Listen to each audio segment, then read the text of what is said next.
the unstoppable rise of a new conservative age. If you've ever heard of Dr. Steve Turley, you've probably heard this phrase, or one quite similar to it. The YouTube political sphere, in addition to having quite a broad range of opinions on the spectrum from left to right, also has quite a broad spectrum in terms of optimism and pessimism. And on the right, I can't think of a single person that's more optimistic than Dr. Steve Turley. I haven't been watching Dr. Steve Turley much recently, though I have watched him sometimes in the past, and though I have to say that I can't quite agree with his optimism, I also do appreciate it to some degree. And it's nice that not everyone is such a downer.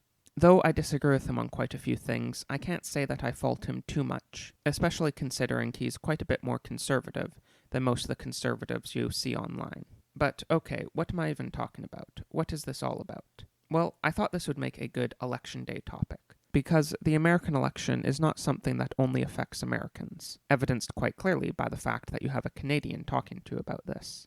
And the rise of Trump is something that has not only interested Americans, but it's interested people all across the world. Of course, it's of great interest to the left, and there are many, many delusions about what Trump is about and what he's trying to do. But it's also of great interest to conservatives, nationalists, anti-globalists, all throughout the world. And Trump has been seen as a possible symbol of a backlash against many of the trends that conservatives and other right-wing groups have been complaining about for many years. For most conservatives, it seems like we've done nothing but lose for the past, 60, 100, 500 years. But the election of Donald Trump in 2016 seemed for a lot of people to possibly be the time when finally we might be able to turn around some of this so-called progress that we've been so lovingly experiencing for such a long time. And the reason that it appeared like this might be the case was because the Trump election didn't seem like it was an isolated incident. In particular, there was the Brexit referendum in the UK, which, just like the Trump election, all the polls said that Brexit was going to fail, and yet it managed to succeed. Similarly, there was the, in many cases, rapid rise of right-wing populist parties all throughout Western Europe, which were talking about issues that mainstream conservative parties had refused to touch in a serious sense for a long time. Few of these parties in Western Europe actually managed to form government.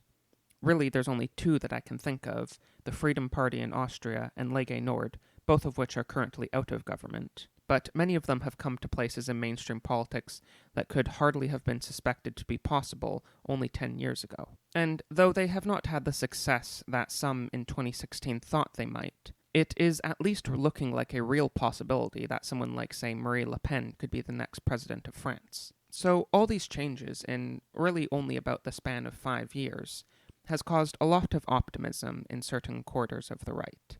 Especially, like I said, back in 2016, when the stuff all really felt like it was kicking off. Now, to be fair, I'm not saying that especially these European parties are all just the result of a couple years of work. Many of these parties have existed for a while, and they've been working for a long time to get to the point where they are now. But it was the confluence of events 5 years ago, or thereabout, that made it so these parties have gotten to the size that they're now at. And like I said, back in 2016, it seemed like things would be happening a lot quicker. But there wasn't just Western Europe. There was also Eastern Europe. Where Western Europe was sometime lacking, Eastern Europe has had many examples of governments that are far more conservative than anything Western Europeans could possibly expect, at least for the time being. Governments in places like Poland or Hungary seemed like examples for the West for how things could be, and what things might be if these parties in the West actually managed to take power. So that's more or less the situation that was going on back in 2016, and for the couple of years following that, and that still exists to some extent today. I know because I was a part of all that, and I was at least quite a bit more optimistic back then, though I certainly was never on the levels of white pill that Dr. Steve Turley is on. And this potential backlash that we've seen against the left throughout Europe and parts of the Anglosphere is what Dr. Steve Turley is of course referring to when he talks about the rise of a new conservative age. So what I would like to ask on today, this election day, is this conservative age really coming? And today is an especially relevant time to ask that question, because whatever will happen today will seem like a pivotal moment in whatever social change is going on currently. The briefest possible answer to this is I'm not totally sure yet. Maybe this time the backlash will be real, and the left will actually be stopped to some degree.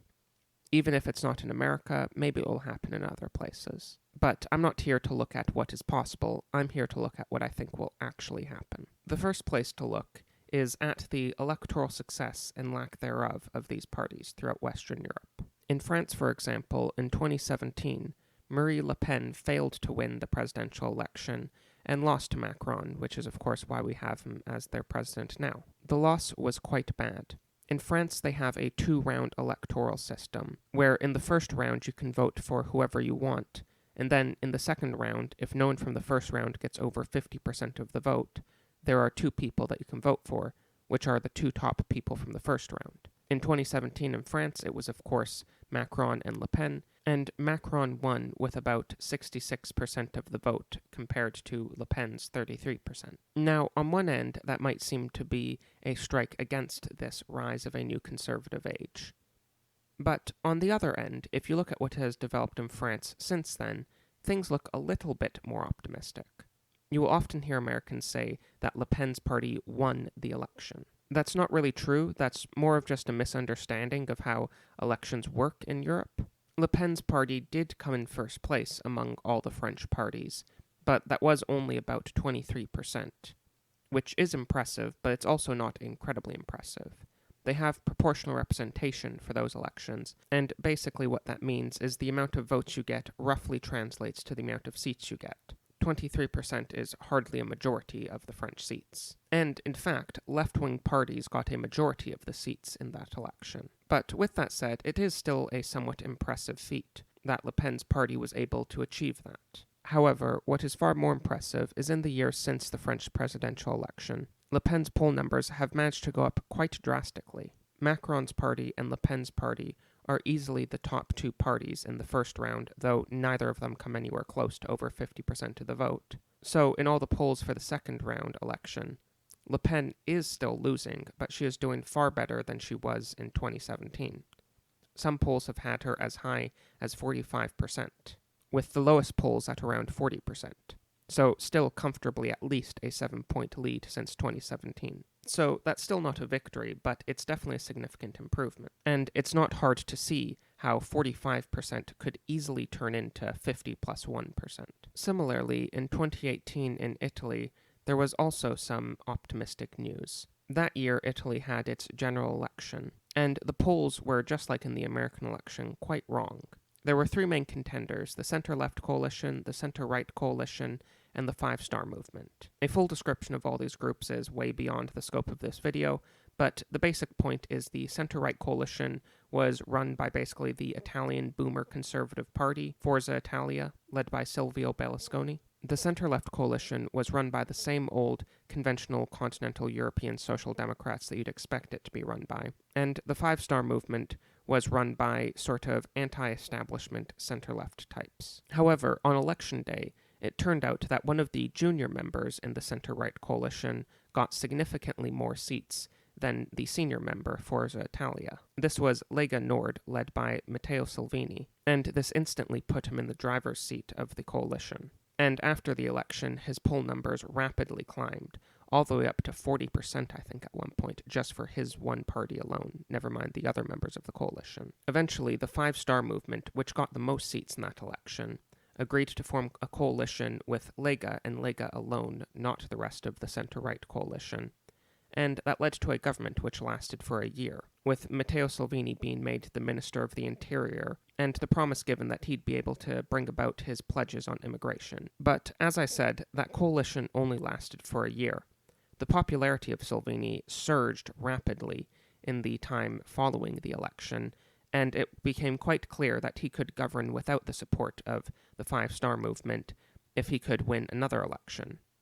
So, about a year after the 2018 election, he tried to trigger another one, which he failed in doing, and which led to the current government in Italy, which is a coalition between the 5-Star Movement and the center-left coalition. More recently, the polls for Lega Nord have not been as exciting as they were previously, but he still comfortably would win another general election and be able to govern with just the center-right coalition if that election was held now. So those 2 examples seem very optimistic. It seems like in Italy and France, things might actually be able to turn around, if things go well for a little while longer. However, there is unfortunately quite a bit of contrary data too. In, say, Sweden, for example, the Sweden Democrats are their right-wing populist party, and initially it seemed like they were surging quite well and they might take government eventually. However, for many years now, it seems like their polls have stagnated and they haven't been able to reach above 20%. Now, as I've said, the polls have been wrong on numerous occasions, and I know there's many people on the right that just have absolutely zero faith in polls whatsoever, and they think they're probably even just entirely fabricated. But the thing is, we've had an election in Sweden in 2018, and the polls pretty much correctly estimated the amount of the vote that they got, which was about 18%.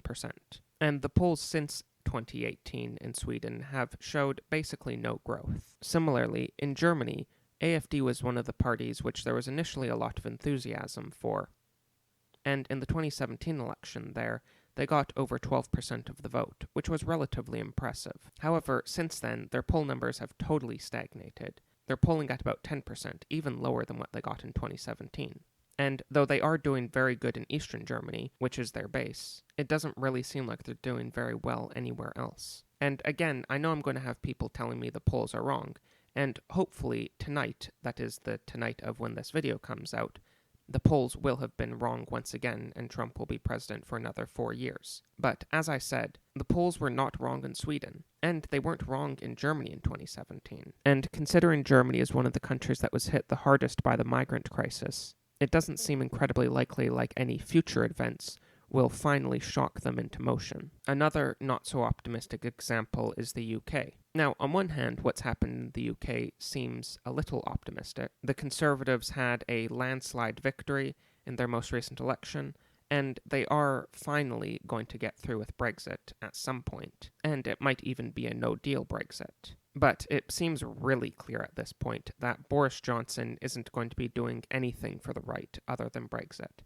And that's nice, I appreciate that, but there's a lot bigger issues on the table than just that one issue. And there simply isn't any force to the right of the UK that is at all electorally relevant. UKIP has completely collapsed, and there just isn't any other party in the UK to the right of the Conservatives that even matters. And throughout Western Europe, there's more examples of countries on both sides of these things, some where there seems some reason for optimism, and others where it seems like there just isn't any real chance that any of these parties could actually take power. So, what's the verdict from all that? Are things looking good? Are they looking bad? Well, it's impossible to know, is my conclusion, at least just from these polls and these elections. There certainly is no assurance that there's going to be a great right-wing tide throughout Europe, and that any of these parties really will take power. Salvini is currently in the dominant position in Italy, but other than that, there are some countries that are looking good, but none of them really look assured of anything.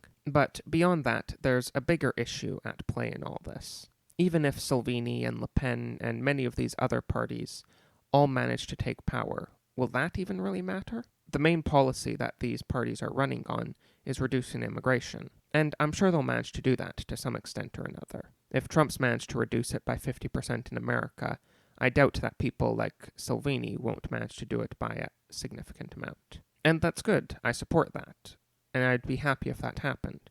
But that one policy alone doesn't really matter that much. Will they do anything to deal with the institutional rot that's happened in every single Western country? Will they do anything to reverse all the wonderful elements of progress we've had throughout the years? Will they actually be able to reduce immigration significantly for the long term and not just for 1 or 2 election terms? These are the real problems with these parties. And it's the real problem that all conservative movements have faced for, as I said, I don't know, maybe the past 500 years. For us to really enter this new, unstoppable conservative age, the only way that will actually happen is if we can actually arrest these processes, actually turn back the wide social movements that have been going on forever. If that doesn't happen, then political victories won't really mean anything.